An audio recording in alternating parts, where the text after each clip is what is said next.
You know that feeling when your whole world changes in one sentence. That's what happened the day the lawyer said, "Your grandfather left you a toolbox." Everyone in the room froze. My cousins grinned, already celebrating their $35 million inheritance. They were heirs to a fortune, mansions, cars, companies. Me? Just a dusty, dented metal box. I laughed nervously, thinking it was a joke. But it wasn't. That old, rusted thing was my share. The cousins whispered behind me, calling me the mechanic of the family. I kept quiet, trying not to show how humiliated I felt. That night, I sat alone with that box, my heart burning with confusion and anger. Why would my grandfather, who raised me like his own son, leave me this? When I finally opened it, I didn't find tools. I found a small notebook and a key. A golden key, old but shining like it had been waiting for me. And in the notebook, just one line written in his shaky handwriting: "Find the truth before they bury it." I didn't know it then, but that line would change everything. That I spent the next morning staring at that key. It didn't look like it belonged to a house. Maybe a safe? Maybe a locker? My cousins, meanwhile, were too busy posting photos from yachts and champagne dinners. They hadn't even buried Grandpa yet, but they were already dividing his empire. When I tried to ask about the will, they laughed me off. "You got your share, bro, fix something with it." I walked away, but their laughter echoed in my ears. Something felt wrong. Grandpa was a fair man. He built everything from scratch. He'd never just leave me nothing. I flipped through the notebook again and noticed faded pencil marks under the first page. When I held it against the light, I saw a map, rough lines, numbers, and what looked like coordinates. My heart started racing. The key wasn't just for a lock. It was for a location. So, I packed my bag, took the notebook, and left for the one place that map pointed to: Grandpa's old workshop, the place none of the cousins ever bothered to visit.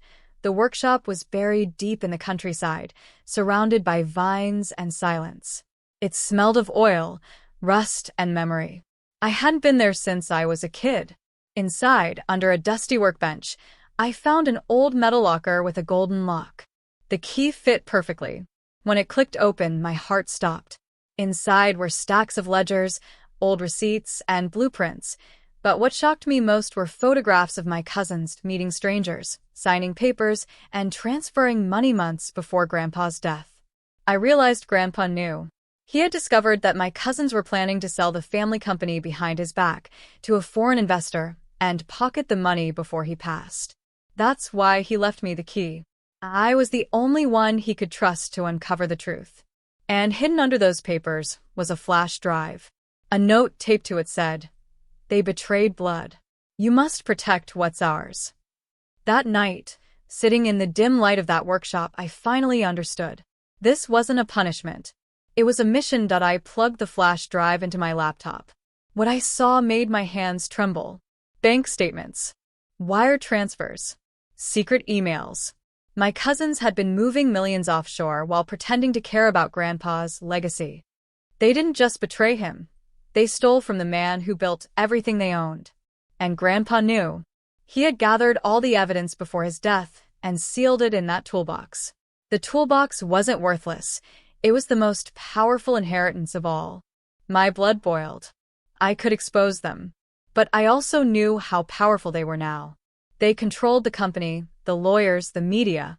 If I made one wrong move, they'd destroy me before the truth saw daylight. So, I decided to play it smart. I pretended to disappear. Stopped answering calls. Let them think I gave up. But quietly, I started building my plan, piece by piece, just like Grandpa taught me. Weeks passed. My cousins started getting comfortable, flaunting their new wealth. I kept digging. I discovered that Grandpa's original company patents, the ones worth billions, had never been transferred. They were stored under a trust that could only be accessed by someone holding a specific key. Yes. My key. The same golden key from the toolbox. I realized then that Grandpa had left them the money, but me the foundation. Without my permission, they couldn't legally sell or operate under the company's name. They didn't own the empire. They only thought they did. The moment that hit me, I smiled for the first time in weeks. The mechanic of the family finally had the ultimate wrench to tighten the screws. I went to the family lawyer, pretending I wanted to settle things quietly. But once inside, I dropped the flash drive on his desk. His eyes widened as he scrolled through the files.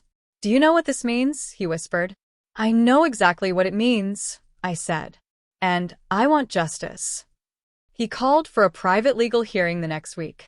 My cousins arrived, confident and smirking, until they saw me sitting beside the lawyer. I didn't speak much. I just handed over the notebook, the map, and the documents. The room went dead silent. Every secret deal, every stolen cent, every signature, it was all exposed. When the hearing ended, the lawyer's words echoed like thunder. "The assets will be frozen until investigation." My cousins lost their fake smiles instantly.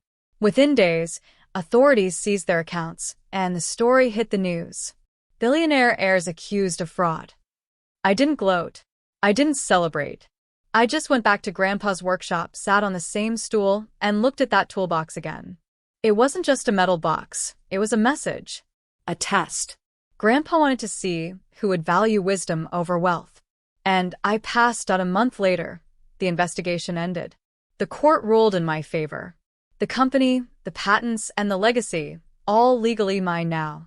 My cousins were left with debts and lawsuits. And that's when I understood the true meaning of inheritance. It's not about what you get. It's about what you earn. I didn't use the money for parties or cars. I rebuilt the business, hired honest people, and renamed it after Grandpa, Harrison Legacy Industries. Years later, reporters asked me how it felt to win against my family. I just smiled and said, "I didn't win against them. I won for him." That toolbox still sits in my office, untouched, except for the notebook inside. Every time I feel lost, I read the same line Grandpa wrote. "Find the truth before they bury it." And now, it's engraved on the company's main gate, for everyone to see. Looking back, I realized the greatest gift wasn't the company or the money. It was the lesson. My cousins took $35 million and lost everything. I took a toolbox and found the truth, respect, and purpose.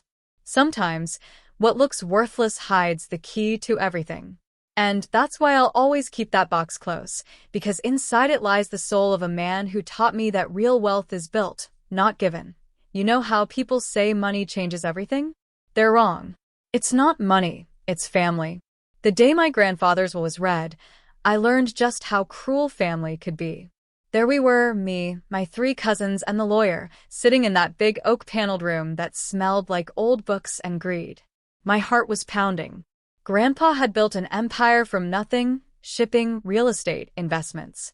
Everyone knew he was worth tens of millions. I wasn't expecting to be rich overnight, but I thought he'd at least remember me, the kid he taught how to fix cars, how to work hard, how to be honest.